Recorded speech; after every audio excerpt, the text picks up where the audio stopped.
Hello everyone, my name is Aditya शाया। तो आज हम पढ़ेंगे इंग्लिश सप्लीमेंट्री का second chapter children at work. ठीक है, तो इस पे क्या बोला गया है, तो इस कहानी के जो मेन जो है वो है एक लड़का जिसका नाम वेनू था और वो घर से भागकर आ गया था क्योंकि उसके पापा उसे हर दिन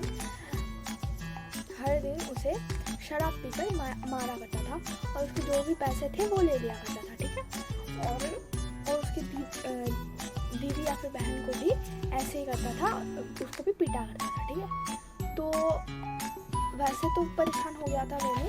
फिर उसको लगा कि मैं घर छोड़कर भाग जाता हूँ, तो ऐसे करके वो भाग गया।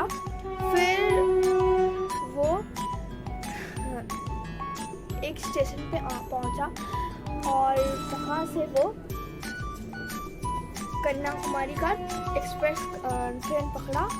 फिर वो चेन्नई स्टेशन रहे पहुंच गया। तो वहाँ पे वो बहुत लोनली फील कर रहा था और वो बहुत वीक भी था क्योंकि ट्रेन में तो वो सो नहीं पाया था क्योंकि जो बहुत सारे लोग थे ट्रेन में जो कार्ड्स वगैरह खेल रहे थे, तो इसलिए उसका नींद भी नहीं आई और वहाँ पे वो बहुत लोनली फील कर रहा था।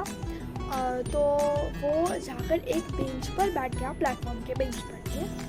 तो फिर एक लड़की जिसका नाम जया है और वो कबड्डी मतलब जो कचरा वगैरह होता है वो उठाती है और फिर वेनू को देखकर बोलती है कि क्या तुम घर छोड़कर भाग के आई हो। फिर जो जया है, जो वेनू है, उसे थोड़ा सा इरिटेटिंग टाइप का फील हुआ क्योंकि वो स्ट्रेंजर था उसके लिए।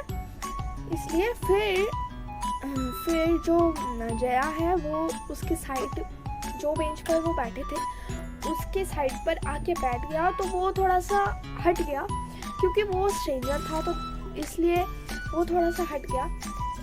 फिर जया सोचा कि शायद से इसको भूख लगी है क्योंकि ऐसे करके बैठा था कि जैसे कि भूख ही लगी है उसे।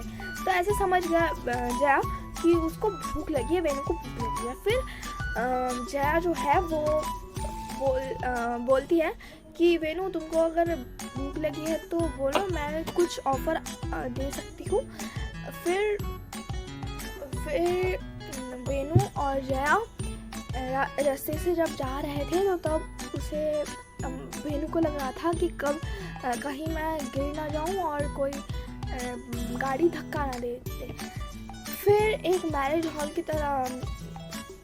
से वो गुजर रहे थे और वहाँ पे एक डस्टबिन पड़ा हुआ था जहाँ से वो जया उसे 2 केले और वड़ा ऑफर करती है। उसे थोड़ा सा हेजिटेटिंग फील हो रहा था वेनू को क्योंकि वो ऐसे खाने में तो मतलब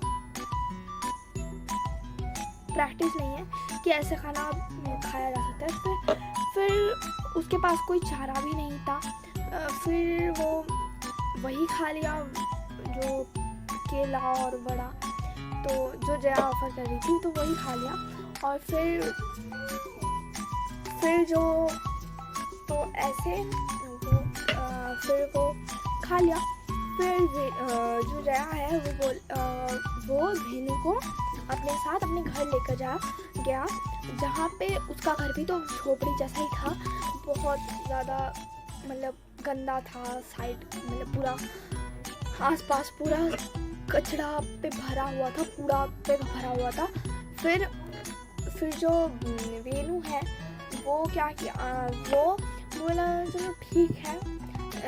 फिर वो जया भी ऐसे ही कूड़ा फेंकती थी। तो फिर वो कबाड़ी वाले को बेच देती थी, जो कूड़ा वो कलेक्ट करती थी उसको कबाड़ी वाले को बेच दे के वो अपना पेट पालती थी, जो भी पैसा मिलता था उससे पेट पालती थी। फिर जो वेनू है वो भी इस काम पे लग गया। फिर फिर वो दोनों मिलकर हम डेली वैसे कचरा कलेक्ट करते और फिर कबाड़ी वालों को बेच देते, फिर अपना पेट पाल लेते और वैसे ही चलता रहा। तो यही था इस चैप्टर, तो ख़त्म होता है चैप्टर, एक शॉर्ट समरी था। Thank you.